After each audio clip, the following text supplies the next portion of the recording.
Welcome, everybody. Good morning. Happy Friday.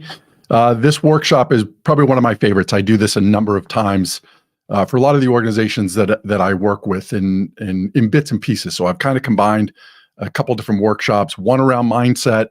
The importance of that, I think as leaders, we really need to have a positive mindset, and attitude, I think, is 90% of what we do in terms of how we approach situations and other people.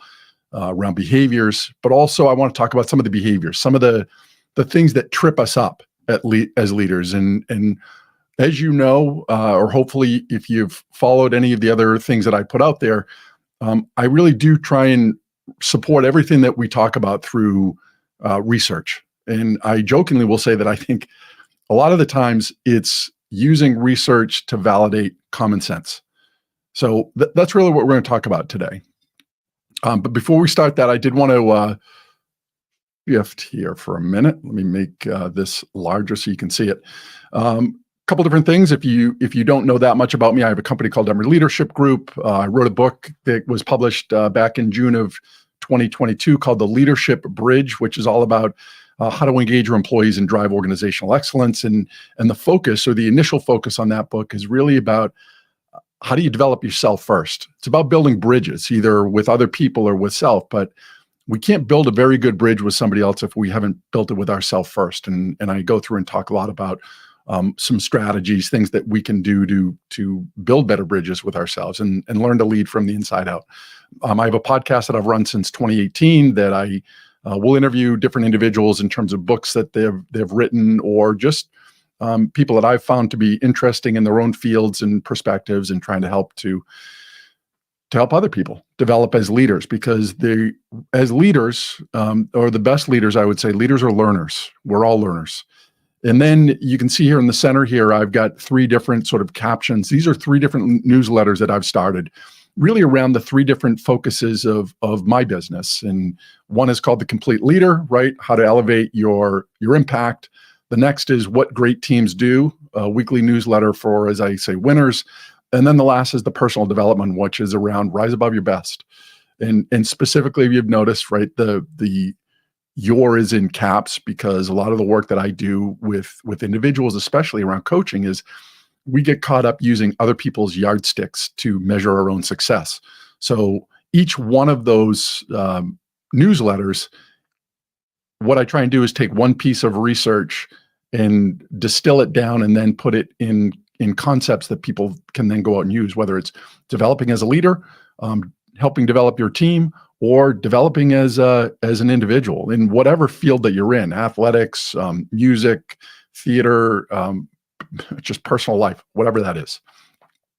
All right. So with that said, let's jump into what we're going to cover today.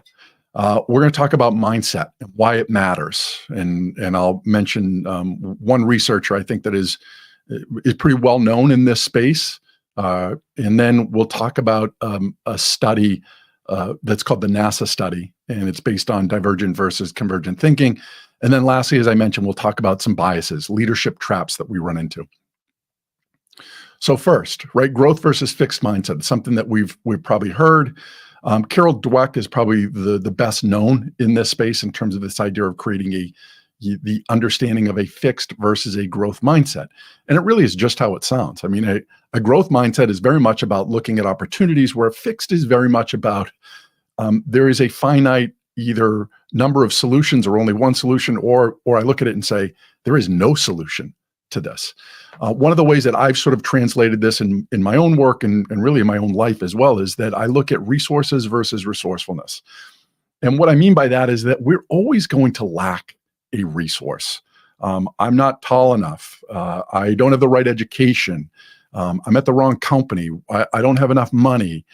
I live in the wrong state. Whatever those things are, those are resources that we look and say, those, when I focus on those, that's a fixed mindset. Can't do it because of this. Resourcefulness is something that we all have equal access to. Nobody has any more or any less. Doesn't matter if you're, 5'1" or 6'7". Resourcefulness is there for each of us, but it's how we choose to harvest it or leverage it. That's the difference. And to me, that's the difference between fixed and growth mindset. Growth is very much around resourcefulness. So if we look at a couple of examples around that. So from a fixed mindset standpoint, right? I've tried this before, wasn't good at it, right? This tendency to avoid challenges, give up easily. That's a fixed mindset, right? I can't learn now. I'm too old. I will tell you, I used to, years ago, volunteer to do work at a place called the Unemployed Professionals Group back in the around 2009, 2010, when the job market was really difficult. And I used to deal with people that were over 50. The fixed mindset for them was, I'm too old. Nobody wants somebody over 50 years old. Well, if that's your mindset, then whether you think happy thoughts or you go in thinking you're positive to an interview, it will bleed out of you that you feel like you're at a disadvantage because you're over a certain age. This is another one, right? I'd rather not try than fail, right? So again, this is more about ego, I think, at times, right? Or a lack of faith in yourself to be able to try new things. The last one is something in organizations that I will often talk about is this idea of this generation doesn't want to work. To me, that is a fixed mindset. Anytime we label a generation, a group as not wanting to work, to me, that's more lazy talk. It's our inability to look beyond and say, how do I work with one group versus another group or age group that I can be more effective in that. So when we flip this around, right, from a growth mindset statement, what do? I didn't do well this time, but I'll learn from my mistakes, right? This is an understanding that learning involves trial and error, right? I can always learn if I put in the effort. Reflects this belief in the power and effort to increase our intelligence and our skills.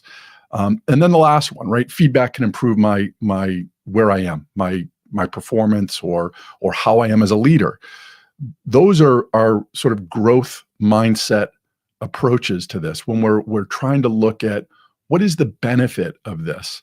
I do a lot of work where I talk about gratitude and creating a gratitude journal.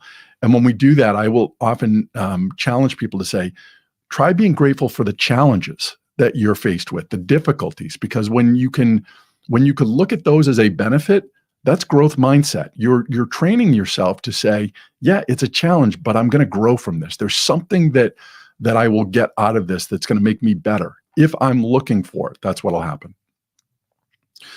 So this is the NASA study that I wanted to talk about. And this was actually a study that was done by George Land back in 1968. He assessed 1,600 3 to 5-year-olds. And actually the backstory on this is that he was approached by NASA at that time, asking him to create an assessment that would help him to identify, or help them to identify high potentials or highly creative individuals, sort of genius level individuals. Because obviously, if you think about it, the space race and getting to the moon or other places, right, you need pretty creative and pretty smart people to do that. Well, he created this assessment that, again, he also used it with 3 to 5-year-olds. And when he did this, 98% of these 3 to 5-year-olds actually aligned with creativity, with this sort of highly creative nature. And the interesting thing with that is that if you think about it from the standpoint of 98%, it blew him away. Even he was surprised with that. So he decided to do this longitudinal study where he followed these kids. When they reached 10 years of age, they took the assessment again. When they reached 15 years of age, they took the assessment again. And what happened was when they were 10, the number of kids that still were classified as highly creative or genius potential was only about 30%. So we went from 98% at 5 years old to now 30% at 10. When he went out to 15, it actually went to 12%. Now, the general population, when he provided this assessment, only about 2%. Now, a lot of his feeling on this or his sort of extrapolation was to say that this was all based on schools that almost squeeze it out of kids, this creative nature. And on some level, it is true, right? That in school, there is generally one right answer. There's not a lot of what he calls divergent thinking, and that's the difference. There's convergent thinking and divergent thinking. And convergent thinking is very much about there are limited answers to this. So there's one way to do this. Whereas divergent is more about being open to different possibilities. What are the different ways? Almost imagining what else can happen. And one of the examples is thinking about putting together a puzzle. If I were to dump a puzzle out on the table, it generally goes together in one way, right? I can force some pieces together, which I feel like I've done before, but we know that they really don't fit in that way. That's convergent thinking. Whereas divergent thinking really is this idea of let's dump Legos out on the table and really give people the opportunity to say, what can you create out of this? And I think this is really important for us to think about in terms of, again, to me, this is part of growth versus fixed mindset. But I think as I've read this study and utilized it, to me, it almost helps to give some context behind how we show up, and that we've been trained probably, and if it wasn't in school, maybe it was at home, where we said we were going to do something that seemed outlandish at the time, and maybe our parents, just trying to protect us and not wanting to see us be disappointed, said, oh, come on, really, what do you want to do? Like, you can't do that, right? We don't do that, as we're not in that space. So we got it from different areas where we were just trained over time to narrow the way that we think. And that has impacted probably in many ways how companies get stuck or individuals get stuck because they think there's no solution to this. They go to the fixed mindset. So I'll just put this up here. This is one of the exercises that I will often do after we talk about that to try and help people understand the idea of divergent thinking. And we do a paperclip exercise. And for anybody, if you look at a paperclip, and what we do is for 3 minutes, people write down literally what are all the different uses of a paperclip. And people will talk about, they can be earrings, they can be zipper pulls, they can help be a SIM card remover in your phone, they can be used to scrape out the area where your speaker is on your phone, or a fishing hook, or all these different things. And what you find is that as this goes on, as people start to talk about their answers, other people start to think about things that they never would have thought about with that before. So this, to me, is an opportunity for us to get out of that fixed mindset. When we take an object that we feel like has really one use, it holds papers together, and we say, what are the other things that we could use this for? Now, we can do this in a work setting where we have a problem that needs to be solved, and generally, maybe the initial feeling is, we can't do anything about this. We've tried it before, nothing seems to work. This is where I would leverage what's called the awe question, and this is in a book called The Coaching Habit by Michael Bunyé-Stanier. That it's a great question. It's called "And What Else?", which is what the awe question stands for. And to me, it's an offshoot of doing the paperclip exercise, where when we're brainstorming, right, and somebody's coming up with an idea, right, I might recognize saying, look, I know this is a difficult situation. I know we've tried a lot of things, but if there were to be some other things that we might want to try, what would they be? And then from there, once the first person speaks up and we've set the ground rules that nobody shoots down somebody else's idea, because there'll be plenty of time to sort of look at these and analyze these. The next thing that I would ask is, and what else? What else could we do? And you would be surprised how that breaks the cycle, right? It's like it opens this up for people to be creative at that point. So that's the mindset piece that I wanted to talk about.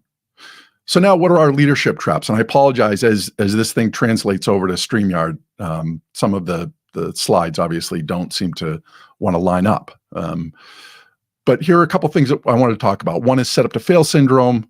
One is Pygmalion effect. One is confirmation bias, attribution error, overconfidence bias, and the last one is Dunning-Kruger.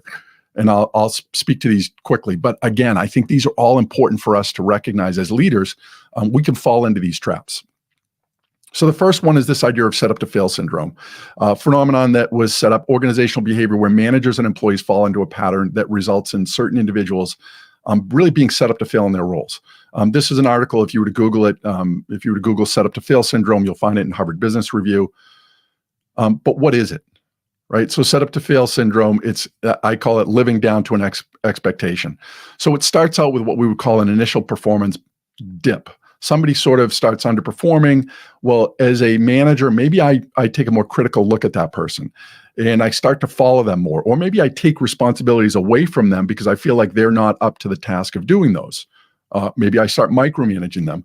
So when that happens, and anybody that's been micromanaged or had people that they feel like are watching what they're doing more often or questioning them, right? There can be an opportunity here or the negative where I start to doubt my own ability to do this work, right? My self-efficacy. Maybe I start to question myself, which then goes into this fourth piece where there's a negative feedback loop.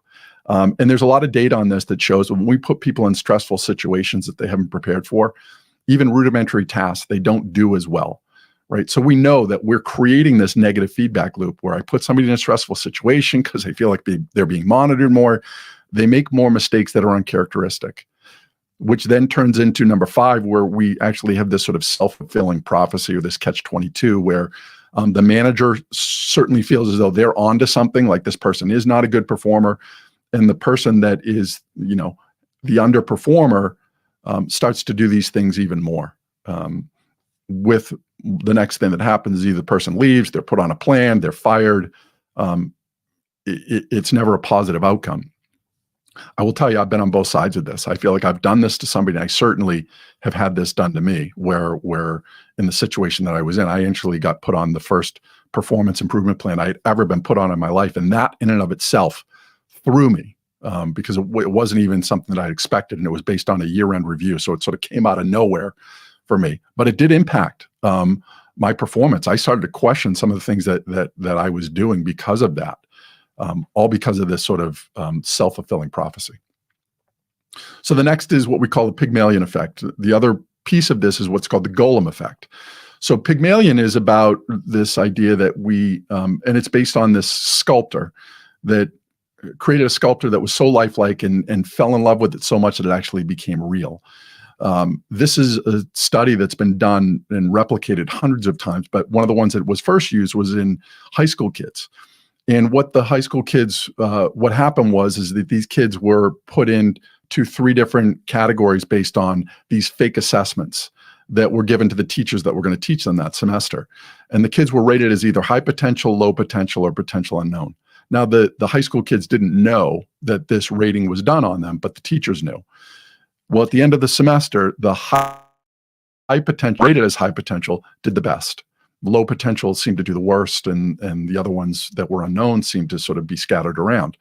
Now, the impact of that is, if you think about it, is that if I'm labeled as a high potential, when I make mistakes or don't do the right thing or I'm having a hard time, you're probably spending more time with me because you're thinking, this person's high potential, they'll be able to get this. I'm going to work with them a little more. Golem is the other side of this, where we're told this person isn't a good performer. They're not a good employee. They get transferred into my department, and I'm told they're a problem. And what happens?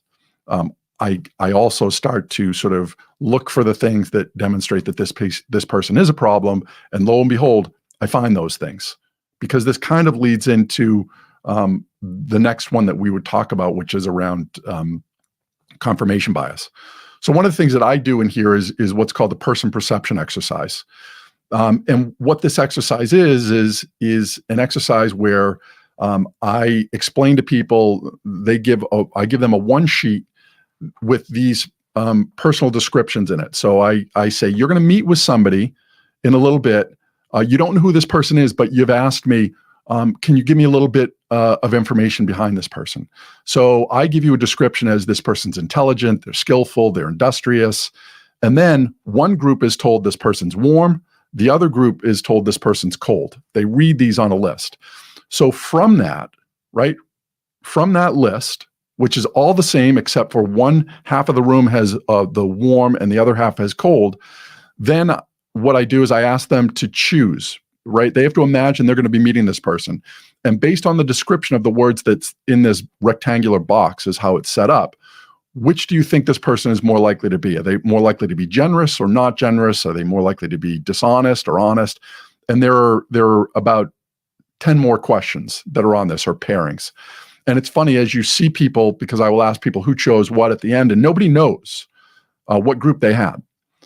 But at the end, I will ask people, we'll go through the list, and I go through each one, and the last one I will ask is who has warm, and all of a sudden, they get it. right? That only half the people had warm and half the people had cold. And they start to recognize that how quickly we can make decisions on people just by a description we're told in one word. So this is a highly effective exercise that I've used just in terms of getting people to realize the impact that they have in terms of expectations. So along those lines, right, we talked about confirmation bias, tendency to search for, interpret, favor, recall information in a way that confirms whatever my pre-existing sort of belief is on something. And I will overlook the things that may suggest that maybe this isn't really the right answer, right? Maybe there are some other things going on here. We saw it through COVID, right? Whether you believe in masks or not masking, or vaccines or not vaccines, right? Nobody in either one of those camps would say, I'm going to relook at the information that I guess there's something here that might make me question that I have all the right answers here, right? That's what confirmation bias is about. We get so focused on believing that we are right that we will discount things around us that would suggest that maybe there's another, maybe there's more to this than I'm seeing. So it's an important one for us to recognize. We all have at times fallen victim to this, and we need to recognize, right? Is this a case of confirmation bias? So a couple of the traps that we run into, right? It impairs our decision making. It can make us sort of feel like if we know the right answer, we miss opportunities to look at other things. How we evaluate employees, right? As I mentioned, if this person's come to me and I think they're a certain way, they're a problem, I will look for those things that validate. And these are unconscious biases, right? Because I would argue if you told me I did that, I would say I do not do that, right? And that's why they're unconscious. Resistance to change, right? If I have confirmation bias, I'm certainly resistant to change. And if I'm resistant to change, the last piece here that impacts our team is that there's decreased diversity of thought, right? This is groupthink at that point because I want everybody to believe like I believe because I'm right. I am right. I don't look at all of the things that might suggest that maybe there are some other answers here. So attribution error is the next one, right? It's a tendency to overestimate the role personal traits have and underestimate the impact situations have when explaining other people's behaviors. So the example that I have here is think about being late for a meeting, right? Well, what if I'm late for the meeting and it's because it was traffic, right? That's why I'm late. It's a legitimate reason. I got caught up in something. Maybe there was an accident. The road got closed down. That's why I'm late. If somebody else is late for the meeting and that same thing happened to them, I don't look at it that way. Attribution error says that you're late because you're careless with your time or you don't take this seriously. It's an internal characteristic and not something that happened external. So the next one is overconfidence bias. And again, I think this is an important one as managers or as leaders for us to recognize, right? It's where we overestimate our own abilities. And I love this corporate executive board survey that was done. 77% of managers rated themselves as excellent in leadership skills. Well, guess what, leaders? When we ask the people that actually report to you or that follow you, only 18% of them felt the same way. So we can see here, right, the disconnect that starts to happen in that regard. So the next study I mentioned here is, right, this one where 90% of managers rank themselves in the top 10%.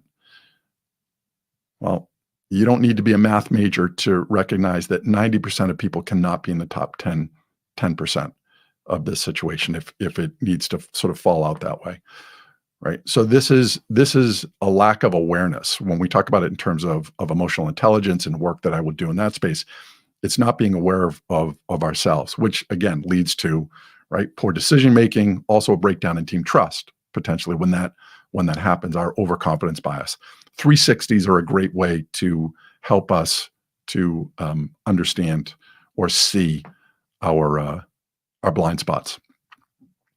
So Dunning-Kruger, this is the last one that I want to talk about. And I will tell you, this one is a difficult one because if you think about this, right, just as the definition says, Dunning-Kruger effect is a cognitive bias where individuals with low ability at a task overestimate their ability. What I find interesting, especially around emotional intelligence, when I'm doing workshops in there, is that, I will have some people that will profess it how good they are as it relates to being emotionally intelligent, that's one of their strengths. Yet I've talked to many people that report to them that just by the conversations, it's clear that they are not very good in terms of being self-aware or aware of others, right? So I always sort of question when people overestimate or speak highly of their own skill set, and not to say this is with everybody, right? Because there is something about having confidence that oftentimes there's a gap there. And again, I think one of the ways that we can pull this out is through doing 360s or multi-raters. This is because the mirror is probably not going to be enough for this person to take a look and be able to evaluate themselves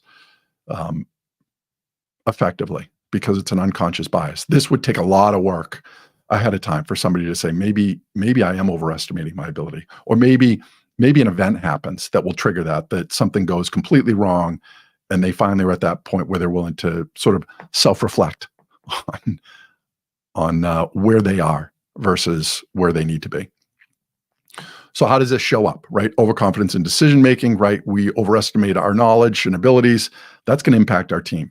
Our ability to communicate and collaborate, right? When we overestimate our capabilities, maybe we think we don't need other people because we have the answers. We have all that we need.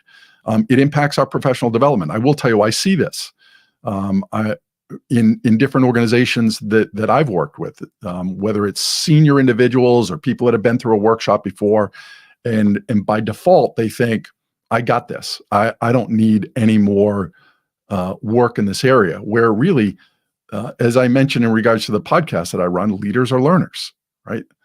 Learning from leaders is because leaders are learners. If you are a true leader looking to be effective and continue to be effective, the environment that we are in changes.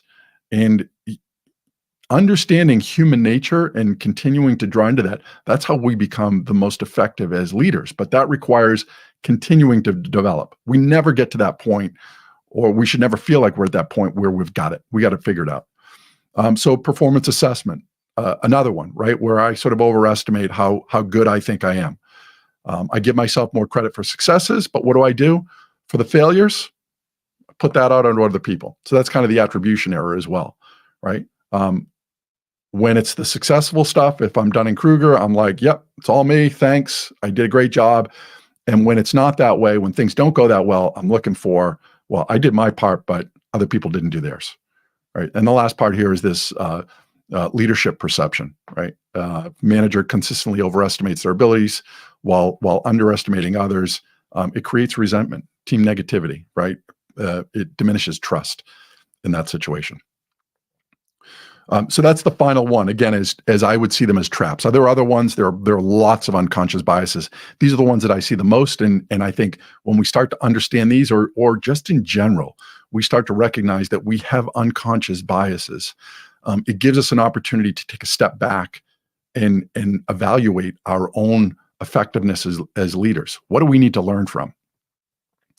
So as we wrap this up, right? Mindset matters, but it can be improved. So I talked about resources versus resourcefulness, this belief that we're always going to lack some resource, but we all have equal access to resourcefulness, and that's the growth mindset piece of this. I mentioned the NASA study, right? To really be recognizing like, this has been ingrained in a lot of us at a very young age in terms of this idea of convergent thinking. There was only a certain number of answers, and it's up to us to be able to recognize that and say, you know what, I can change this. I know when I do this, and I know maybe some of the reasons why this might be why I do this, but I'm going to change that. I'm going to sort of concentrate more and be more intentional on having a growth mindset. And then lastly, to recognize we all have biases, right? The honesty mirror, right? The honesty mirror, not just the regular mirror, but the honesty mirror. It's the best leadership tool to start identifying these things. That's the first tool. We all have equal access to it. Again, we have mirrors everywhere we go. And when we really want to do some evaluation, maybe we took a look at that first and say, where am I on this? What piece of this do I own? So with that said, I hope you found this valuable. If you have an opportunity, I'd love for you to join one of the, or sign up for one of the newsletters. Again, that's where I'll continue to talk about and put this information out there. And really, to me, this is all about helping people to find ways to rise above their best. So I hope this has provided you an opportunity to do that. Have a great week.